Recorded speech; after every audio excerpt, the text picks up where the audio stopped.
O primeiro comando da capital está mentindo para o mundo sobre a verdadeira natureza da arte da guerra de Sun Tzu. Descubra o que a arte da guerra ensina sobre a disputa entre Estados Unidos da América e China. Bem-vindo ao China Sem Censura, sou Chris Chappell. As tensões entre Estados Unidos da América e China seguem crescendo. Todo mundo está falando sobre isso, e no centro da discussão está um homem. Não estou falando sobre o presidente dos Estados Unidos da América, Donald Trump, nem sobre o líder chinês, Xi Jinping, e também não estou falando sobre insira uma piada. Estou falando sobre o lendário estrategista chinês Sun Tzu e sua arte da guerra. Quando se fala da disputa entre Estados Unidos da América e China, muitos lembram logo da arte da guerra de Sun Tzu. Isso se tornou uma espécie de símbolo de estratégias super inteligentes. É o tipo de coisa que você cita para mostrar o quanto é culto e genial, mesmo que provavelmente nunca tenha lido de verdade. As pessoas mencionam a arte da guerra de Sun Tzu o tempo todo, provavelmente para parecerem inteligentes, tenho certeza, mas na maioria das vezes. Para criticar Trump por sua postura sobre tarifas e aliados. E para retratar Xi Jinping como um estrategista de primeira classe. O primeiro comando da capital, por sua vez, entrou na onda de Sun Tzu para se promover. Ele constantemente associa Sun Tzu à diplomacia e à estratégia militar chinesas. Também adora citar certas frases de Sun Tzu, como aquela sobre derrotar inimigos sem lutar, para fazer as pessoas concluírem que a China é totalmente voltada para a paz. Sim, a China, o mesmo país que está acumulando enormes quantidades de armas e atacando seus vizinhos, na verdade está aplicando a arte da guerra de Sun Tzu para promover harmonia e paz e evitar a guerra. Cara, os malabarismos mentais da China aqui são impressionantes. A China quer que você pense que, por adotar a arte da guerra de Sun Tzu, não devemos ser cegos por relatos falsos e enganosos que fazem a China parecer ruim. Devemos buscar formas de China e Estados Unidos da América se entenderem nesta nova era. Afinal, a arte da guerra defendia a cooperação, até mesmo entre inimigos, quando se tratava de enfrentar desafios comuns significativos. Há um problema com essa narrativa sobre Sun Tzu e a arte da paz. O problema é que ela não é precisa. A arte da guerra de Sun Tzu não busca promover ganhos para todos, cooperação, paz ou evitar o combate a todo custo, como o título sugere. Ao mesmo tempo, é mais que um livro sobre estratégia militar e combate. Este é um livro sobre gestão de recursos, um alerta sobre os riscos envolvidos em travar guerras. Sun Tzu dedica muito tempo a falar sobre os custos da guerra, mencionando os gastos em casa e, na linha de frente, os recursos do Estado. O risco de manter um exército pode empobrecer o povo e a forma como a presença de um exército faz os preços subirem.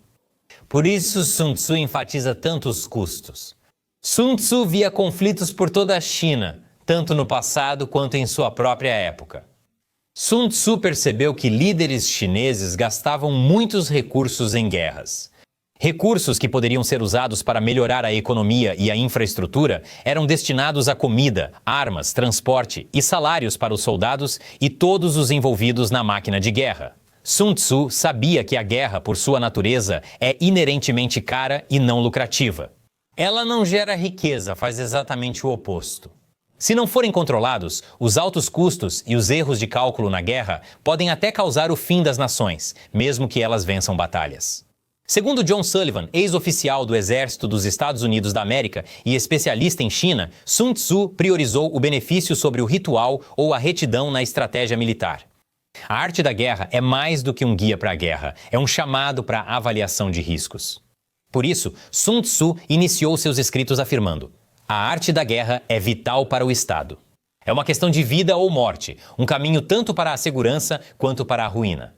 Isso não significa que Sun Tzu era contra lutar. Ele liderou uma campanha militar de 6 anos em que seus soldados lutaram e morreram anualmente. Mas ele percebeu que lutar uma guerra exigia mais do que força bruta.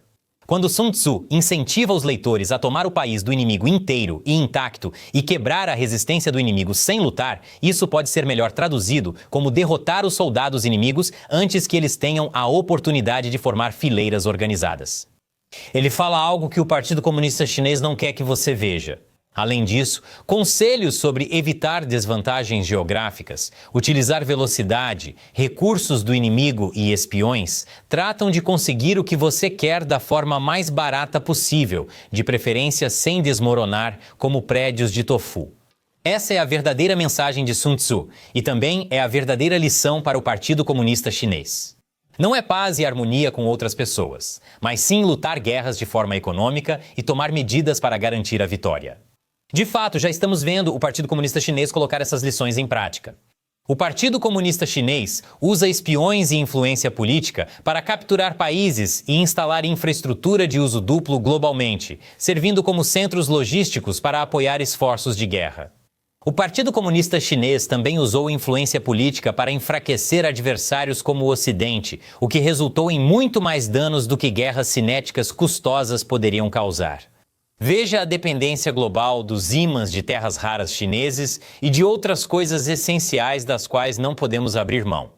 O Partido Comunista Chinês conseguiu tornar qualquer guerra com a China muito cara para o Ocidente.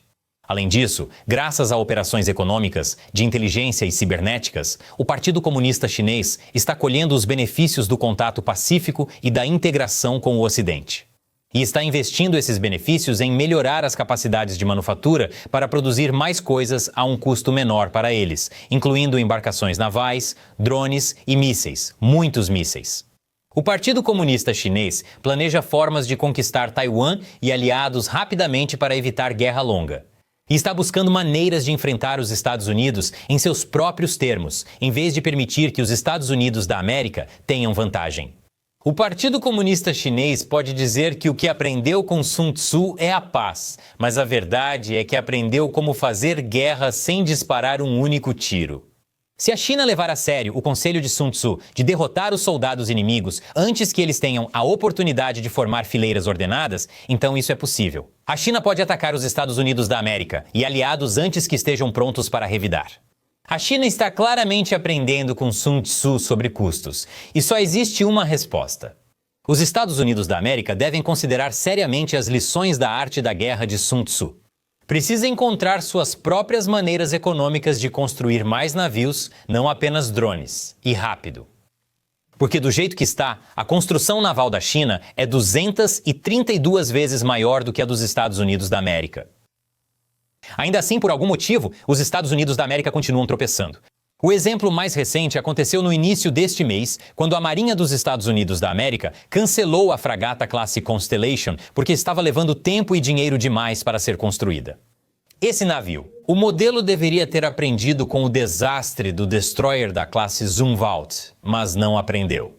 Espero que os planos de Trump com estaleiros do Japão e Coreia do Sul avancem, mas não se trata só de navios. Os Estados Unidos da América também precisam fabricar mais mísseis de forma barata, porque poderiam gastar mísseis essenciais em uma semana se uma guerra com a China estourar. Está na hora dos Estados Unidos da América aprenderem com o foco de Sun Tzu nos custos. Quando pensamos na famosa frase, se você conhece o inimigo e conhece a si mesmo, não precisa temer o resultado de 100 batalhas. Precisamos fazer uma avaliação de riscos e descobrir onde precisamos melhorar, além de identificar o que está piorando as coisas. Um passo importante seria eliminar tudo que fortalece a China, como tecnologia, roubo ou estudos sobre energia nuclear. Mas não para por aí. Tratar a China como um parceiro que quer fazer negócios é um erro. A China já está em guerra com os Estados Unidos. Está na hora dos Estados Unidos acordarem e revidarem. Para outro vídeo sobre guerra, clique aqui e assista ao episódio mais recente do meu programa Pensamentos Profundos, sobre Star Fox 64 e o bombardeio de Hiroshima e Nagasaki. Mais uma vez, eu sou Chris Chappell. Até a próxima.